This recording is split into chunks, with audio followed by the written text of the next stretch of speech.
Subscribe कीजिए हमारे channel Sonipat 24 को। सबसे पहले लेटेस्ट खबरें देखने के लिए बेल आइकन को दबाइए। सोनीपत स्वास्थ्य विभाग के जन्म मृत्यु प्रमाण पत्र बनाने वाली शाखा ने ऐसे फर्जीवाड़े का खुलासा किया है जिसे सुनकर आपके होश उड़ जाएंगे।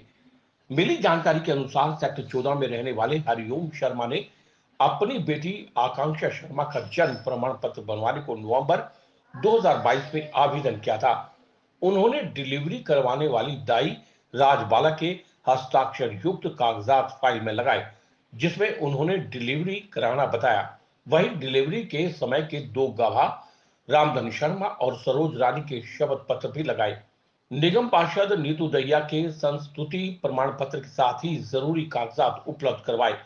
आकांक्षा शर्मा और हरिओम शर्मा दोनों deputy CMO doctor Geeta Dahiya के समक्ष उपस्थित हुए और स्टाफ पर परेशान करने का आरोप लगाया। आकांक्षा ने उनको जन्म प्रमाण पत्र की तत्काल जरूरत होने की रिक्वेस्ट की। इस पर डॉक्टर गीता दहिया ने नगर निगम से 3 साल की एनओसी और जरूरी कागजात लेकर प्राथमिकता के आधार पर जन्म प्रमाण पत्र की प्रक्रिया पूर्ण करवा दी। उसके बाद नगर निगम से उसको 1 सप्ताह में ही जन्म प्रमाण पत्र प्राप्त हो गया। सामाजिक कार्यकर्ता अमित शर्मा ने इस मामले में आरटीआई लगा दी। आरटीआई मिलने के बाद उन्होंने इस फर्जीवाड़े का पर्दाफाश किया।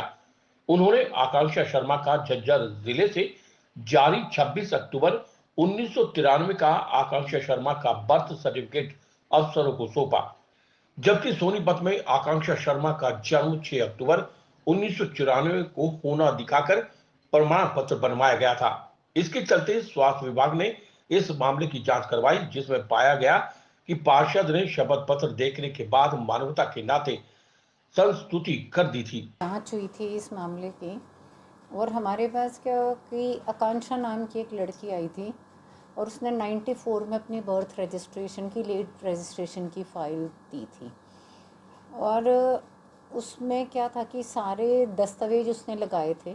उन दस्तावेजों के आधार पे हमने उसको स्वीकृति दे दी थी लेट रजिस्ट्रेशन की, जो कि हमने उसको फॉरवर्ड किया था एसडीएम को। वो एसडीएम से होके आई थी। एसडीएम ने तफ्तीश की थी कि फैक्ट फाइंडिंग है, तो हमने दे दिया था उसको। यहाँ से हमने एंड्रॉस कर दिया था, कमेटी ने उसको बर्थ सर्टिफिकेट जारी कर दिया। फिर कुछ समय बाद हमारे पास एक शिकायत आई जिसमें ये लिखा था कि इसका बर्थ 93 में हो रखा है और यहाँ उसने गलत दर्ज करा रखा है और साथ में वो बर्थ सर्टिफिकेट भी झज्जर के परनाला गाँव का लगा हुआ था। परनाला जगह हमने उसको फिर फाइनली उसको वेरीफाई करने के लिए सीएमओ झज्जर को भेजा था, तो वहाँ के एडीआर ने उसको वो करके दिया था कि भाई हाँ ये सर्टिफिकेट हमारे द्वारा जारी किया गया और सही है। फिर हमने उसकी जांच की। जांच में हमें पाया गया कि जो उसमें एफिडेविट लगे थे गवाहों के, तो वो उन गवाहों ने वो एफिडेविट साइन ही नहीं कर रखे थे। किस किस गवाह के एफिडेविट लगे थे उसमें उस बच्ची की बुआ और फूफा के लगे थे, आकांक्षा के, और उनके नाम लिखे हुए थे और उन्होंने कहा कि ये दस्तखत हमारे नहीं है और ना ही हमारे पास कोई जानकारी है कि हमारे द्वारा कि इनको वो दिए गए हैं। मैम, जो लड़की आकांक्षा थी उसने क्या सभी पर ये जो बर्थ सर्टिफिकेट बनवाने में सभी फर्जी दस्तखत करवा रखे थे? बाकी नहीं, उसमें दाई के हस्ताक्षर भी फर्जी थे। वो उनकी पड़ोसन थी लेडीज़ और उसको यही नहीं मालूम था कि उसके दाई पर हस्ताक्षर किए जा रहे हैं, क्योंकि वो कहते कि जी मैं दस्तखत करने में तो सक्षम हूँ, परंतु मुझे ये नहीं मालूम इन्होंने किस चीज़ पे दस्तखत कराए हैं। वो ये बोली, मेरे को ये बताया गया था कि जी कि इसका यहाँ जन्म हुआ है और आप हमारे पुराने जानने वाले, आप साइन कर दो, तो उसने इस बात पर उसके साइन कर दिए थे। अभी किस चीज में यूज किया था बर्थ सर्टिफिकेट?